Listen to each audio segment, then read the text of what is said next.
Hey guys, what's going on? Sherman here. I've been really anxious to do this review and been really excited. I'm excited to do any review really, but this one in particular I've been looking forward to doing because this is a really nice knife and it doesn't have a whole lot of reviews on it. I haven't seen a lot of people that have this knife, so I think I really need to get the word out about it, and I've just been really wanting to talk about it because, like I said, this is a really nice knife. And it's nice to see another knife offering from the tactical and everyday gear company Maxpedition. So I mean, I don't need to say much about Maxpedition. You guys already know about them if you're watching this review. You guys have known I've been using and carrying their gear for years. I love their stuff.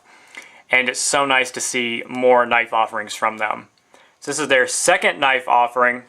About a year and a half ago, they came out with the Ferox, which was a sub $30 knife. It was, I never owned it, but a lot of people said, it was an okay knife. It was just kind of blah. But man, have they improved with this design. And that's great. They listened to their customer feedback. They learned from some of the things that didn't work for them. And instead of changing a few things, they overhauled and did a great job. They went from a sub $30 knife with FRN and like 7 CR steel to a full 6AL4V titanium frame locking knife with a D2 blade. So like I said, they really stepped up their game with this knife. So this is the Maxpedition Excelsa large. So they also have a small, and it is significantly smaller, but I prefer this larger size. That's just me. But they're both available on their website. So I did want to show you the box, what it comes with.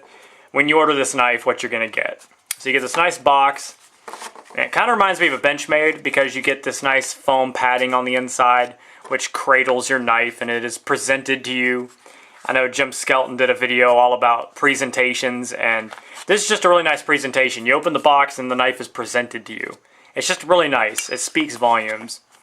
So of course you get the knife, but you also get this neat little double-sided Torx bit, this little driver. And it's really nice. The only other company I've seen that does this is Boker. So it's really cool to see more companies doing this. Now, it's not that great because you see from using it, it's twisted, so it's very soft. But it's alright because, it's no extra cost. It comes with it. It's just nice to have an extra tool. So, some of them break, so it's just nice to have an extra. But it does have one side for all the hardware screws and then one for the pivot. So, it's just really nice. Nice little touch. So I wanted to mention that. Alright, so here's what you get. Here's the knife. And it is beautiful in my opinion. Now one thing I do want to mention though, if you guys haven't seen my Instagram posts or some of my last videos, I did heat anodize all of the screws and the hardware on this knife. So those barrels, the pivot screws, and everything like that. The knife did not come looking like this with that finish. All the hardware and screws were kind of bead blasted. So just wanted to throw that out there, guys. That is, the knife did not come with this kind of hardware. I heat colored it myself, so it's kind of a disclaimer. Don't go on their website and be like, wait a minute, that one looks a lot different than Sherman's. Well, what gives? So, but anyway, this is a really sweet knife. Like I said, I never owned the Ferox, but I can just tell you this is much, much better. And I think more people should give this knife a chance. I think it is a really nice competitor in the market right now. And I'm just going to jump in right now to price. This large version is available on the website for $140. Now with my discount, you're going to get 10% off. So that'll save you a little bit of money on that. The small is $120. So you're only paying $20 more to get this large. So like I said, I prefer the large, so it's alright. But I think that is a really good deal for what you're getting. Like I said, you're getting 6AL4V grade titanium. You get D2 steel, which is cheap, but it's still a good steel. And just the fit and finish and everything is just very nicely done. A lot of thought went into this knife. And a lot of thought went into how to improve on the Ferox design. Because it is incredibly similar. I mean, almost identical to the design of the Ferox, except that this one's not a flipper. Which I honestly would love to see a flipper version of this knife, and I hope they have one in the future. So, all right, let's just jump into this review. Let me talk about the handle. Like I said, it is a full 6AL 4V grade titanium frame lock. The 6AL means 6% more aluminum and 4% more vanadium than other titanium, which means it's going to be a little bit harder. It's going to have a little bit more more bending capabilities without breaking, which is going to make it stronger. But like I said, most of all, it just makes it a little bit harder than most other titanium, making it a better frame lock material. So, the lock bar is not heat treated like on the Spyderco Techno. So the lock bar will wear in over time because it is still titanium on steel, which is going to keep rubbing, and it's going to rub away at the titanium over time. But I've been carrying this and playing with it and using it for the past 2 weeks or so, and the lock bar has not worn in at all. So they've apparently gotten this formula right.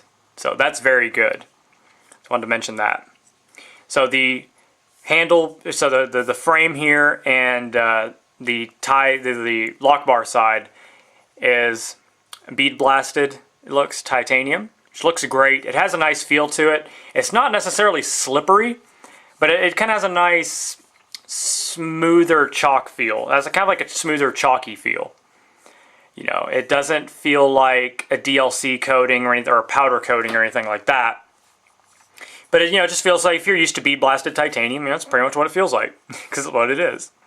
So I just wanted to mention that it's not real smooth, but it's not real grippy either. It's kind of in the middle. So, nice pocket clip, perfect retention on that. It's a deep carry clip. It's the perfect size, like it's a perfect retention. It's not going to tear away your pockets because it's riding on a smooth surface. And it is reversible from tip up and tip down. It came tip down, but of course I swapped it to tip up because that's just what I prefer. Here's how it carries. All it's showing is that little lanyard hole. And it's a very nice lanyard hole, by the way. I really like the positioning of it. Most lanyard holes are way up here next to the clip, but it's perfect positioning right there. Perfect size too. You can fit non-gutted 550 paracord through there with no problem. So that's really nice to see. And what's also nice to see is that this is known as the show side because, most people are right-handed. Most knives are designed for right-handed people. Like this knife, it's only available for right-hand carry. This is known as the show side. When you grab the knife, this is the side that's going to show. So what you usually don't see is this nice finished side of the screws. Those nice little domes, which are normally bead blasted to match the frame. But this side has the screws. So it looks nice. Like I said, it's a nice presentation side of this knife, which I like that. So it's also a very clean look because all you really have is the pivot, the stop pin, and then one standoff back here with a barrel around it. You do have this stainless steel pin in the middle. I honestly want to take that out after this review because I did take it out before and then tried to pinch the two frames together and it did not flex whatsoever. So it's really not needed because look how thick these slabs of titanium are. They're not going anywhere. So I'm just going to take that out because I prefer the way it looks. But very minimalist design, flow through. I love it. One thing I did want to mention about the pocket clip as I got it is it does sit away from the handle a little bit. No big deal. It just means it'll go onto thicker pockets easier. But I think Cutlery Lover mentioned that in his preliminary review of this, but I could be wrong. Another thing I like about the pocket clip is it has one screw and it is recessed into the handle. So it doesn't have any side-to-side wobble. Like a lot of clips, they'll have 3 screws, but they still, for some reason, move side to side, and it's annoying, but this one doesn't do that. So, on the lock bar, you see Maxpedition's logo, which is the only logo on this knife, which is nice. Just a really neat placement of it. You can see it's a 3D laser etched in there, like the ZT0560 markings, where it's that kind of 3D look, same deal here. Very nice. This side of the handle has these little contours, and it's really not needed, to be honest. I really wish it was just like this side. This side doesn't have any contours. I wish it was like this. These just aren't needed, but I'll get into that in the ergonomics when I talk about that here in a little bit. But all the edges are nicely chamfered, meaning they're just rounded for comfort. It's a very nice feel. which is very nice and comfortable. Alright, so let's open up the blade. Flicks out very easily. This knife is really, really smooth. To open it, it does have a single thumb stud, but it is swappable. You just unscrew that and swap it. And you see, if you're used to Kershaw knives, you'll probably notice this thumb stud. It is the same thumb stud that is used in the Blur models, and a couple of the older models, but see, it has that kind of stepped staircase shape. Very easy to get your thumb in there and to flick this blade out. You almost can't not flick the blade out. Like, I've never had a misfire on this. Whoops. As I said it, but you know, it's very easy to flick that knife out. Now, one thing I did want to mention that I have talked about a little bit, and even Cutlery Lover talked about it, like I said in his preliminary video of this knife, is the positioning of it. You see, it's angled towards this way. Now, what I'm used to is when I take a knife with a thumb stud, I want to grab the bottom of it and push straight up. Well, it actually worked that time, but it's almost painful to do it that way because all you're really putting your thumb on is that sharp corner. To really flick this knife out, your thumb has to be almost dead on it, perpendicular to it. Perpendicular to the rest of the knife.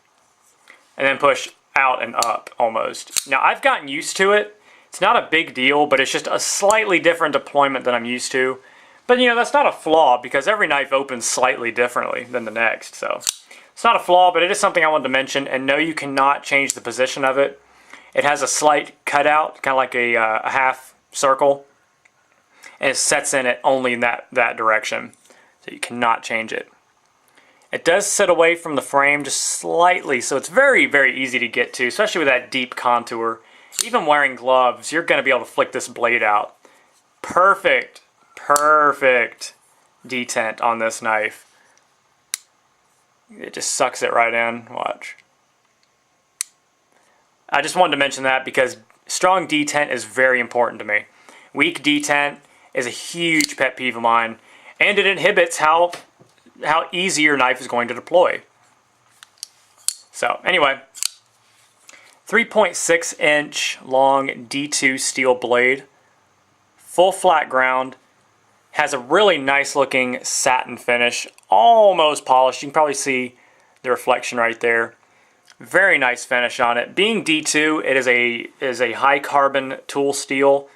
It will rust a lot faster than your stainless steels in some of your other knives. But with this nice, almost right on the board, like right on the edge of being polished, the pores of the steel are closed up more, not allowing moisture to get into it and for it to corrode.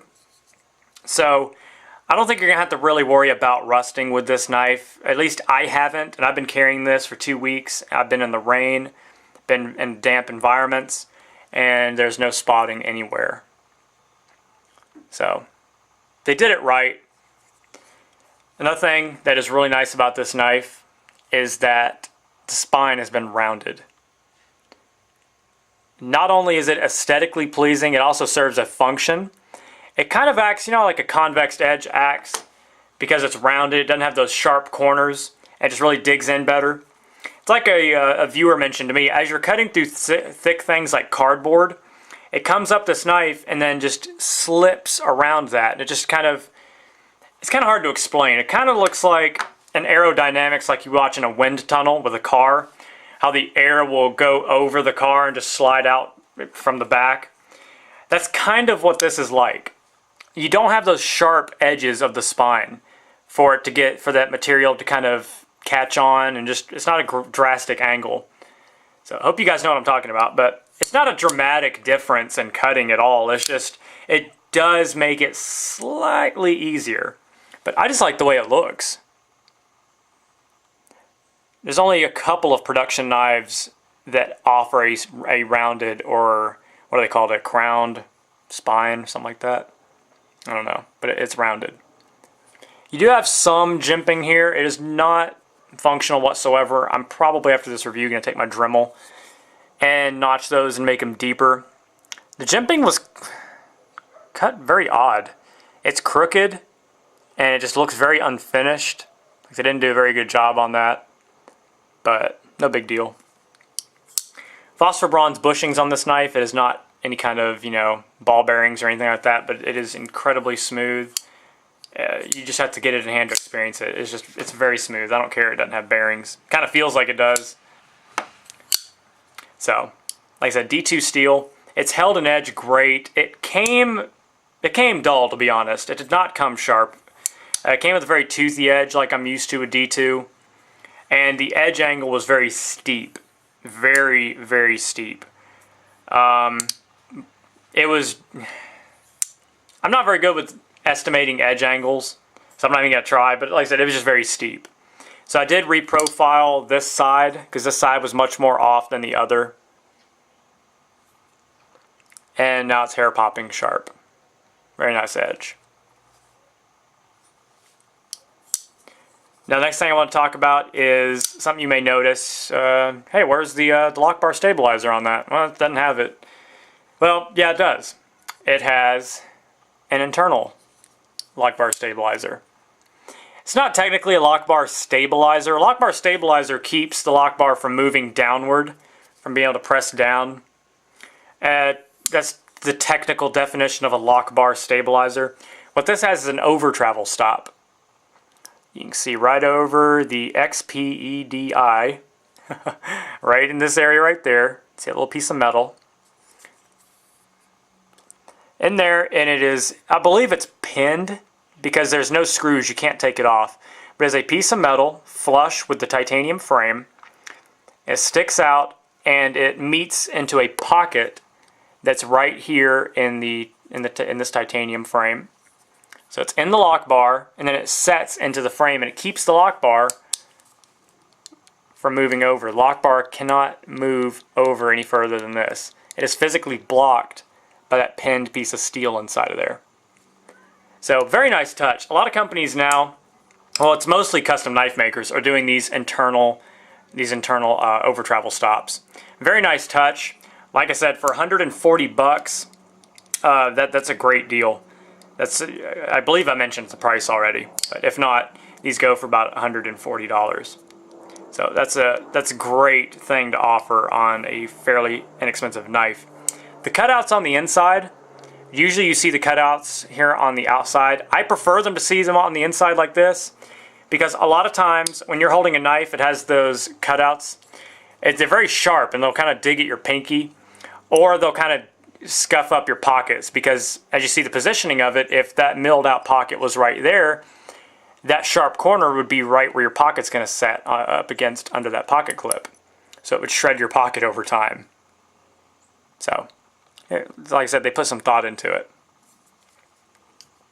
This knife has a great feel. The weight on this is 5.1 ounces. Now, you know, nothing fancy would completely hate this knife just because it's heavier than air. But I think that's a great weight. I like to feel like I have a tool in my hand. I don't like to feel like I have a toy. You know, because this is a knife, it's a tool. Something you're going to use. I want it to feel like a tool. So, carries great. Like I said, it's very well balanced. It does not feel like it weighs 5.1 ounces. It's very nicely balanced, and I like that. The overall length on this knife, by the way, is 8.3 inches. So, like I said, it is a large knife. The small is significantly smaller. I believe the blade length on the small is only 2.6, whereas this is 3.6. So, if you're into smaller knives, you definitely want to look into that. Man, I can't get over that detent. It's just so nice. Ergonomics are pretty good with this knife. Now, I say pretty good because, like I mentioned earlier, this side has these little not cutouts, but contouring right here. And it makes this side of the frame a lot thinner than this side. It just feels inconsistent. It's not painful at all. It feels different. It's just not needed. I wish this side didn't have these contours. Also, something that I wanted to mention is that the lock bar sticks out further than this side of the frame. As you can see, this part right here. And I know why they did it. They did it so you can easily disengage the lock bar. And you can very easily do it. And it has this nice little milled out part right there. So you can get your thumb in there and it's very comfortable. However, when you're grabbing this and your finger goes into the choil, that's all you feel is that corner right there. It's just kind of uncomfortable. Also, as you're grabbing it, you're putting all the pressure, your index finger is putting all the pressure downward into the lock bar. And since this does not have a lock bar stabilizer, the lock bar can still be pressed downward into the frame, this way. And you can feel it. When you really grip this knife, you can hear kind of a grinding noise. And that's because the lock bar is either being pushed in or it's being pushed out, like it's disengaging slightly.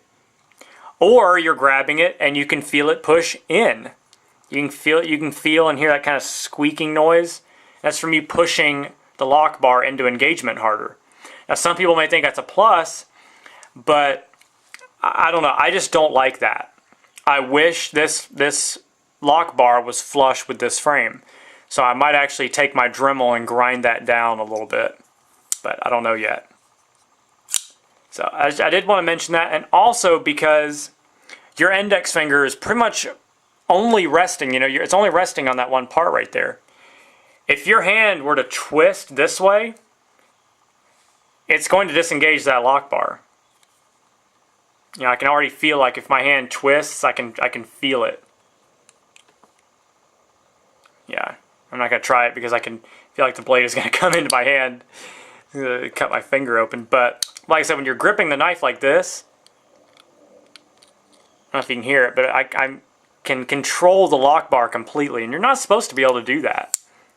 So I wouldn't say it's a design flaw, but that's a little attention to detail that I think was overlooked there. So I would like to see this frame even with this scale. It would not make it any harder to disengage. So how's the centering? Pretty perfect actually, which is really nice because this pivot's almost tightened all the way down. Blade play, there is none up and down, and it's pretty rock solid up, there's none side to side, and it's pretty solid up and down. Now I say pretty solid, and it's because this knife sometimes has blade play. And I looked, and it's because mine that I got, and like I say, I'm not saying that all of them come like this, but mine that I got, it has an imperfection on the lock face. There's like a nick out of the lock face, and what it's doing is at the very edge of the tang of the blade is kind of pushing into that nick, causing some lock rock. So it's not because of bad lock bar geometry. It's not bad tang geometry. It's just due to that slight imperfection in the lock bar itself. So I'm probably not going to send it in because most of the time it is completely 100% rock solid. You cannot muscle any play into that lock bar. Here's the lockup, by the way. Probably about 40%, which looks exactly like it did the day it came. So I don't think this is going to wear in anytime soon. Here's the good geometry of that lock. Very steep. And you can probably see the wear in it, which means the titanium has been rubbing off. But like I said, I've been carrying this for 2 weeks and been using it, and I have not experienced the lock to move in anymore. So they obviously got something right, and it's not really sticky. I mean, sometimes you get that just slight tacky feel. It's not as smooth as, stainless steel on stainless steel, but you're always going to get that kind of stick unless you have a heat-treated lock face, like that's on the Spyderco Techno or Chris Reeve Sabenza. Not many companies do it, which is a shame. But this knife did come with some stick, but after a while it wore off, and now it is extremely smooth. Like I said, it just has that minute amount of just kind of sticky feeling when you disengage that lock. But you can't hear it.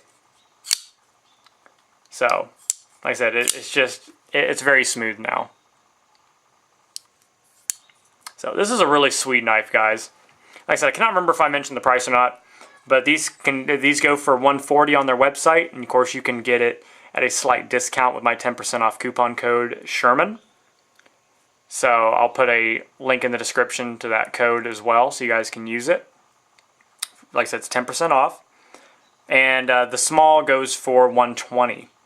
So this is a significantly bigger knife than the small, but not for a whole lot more money. So that's pretty cool.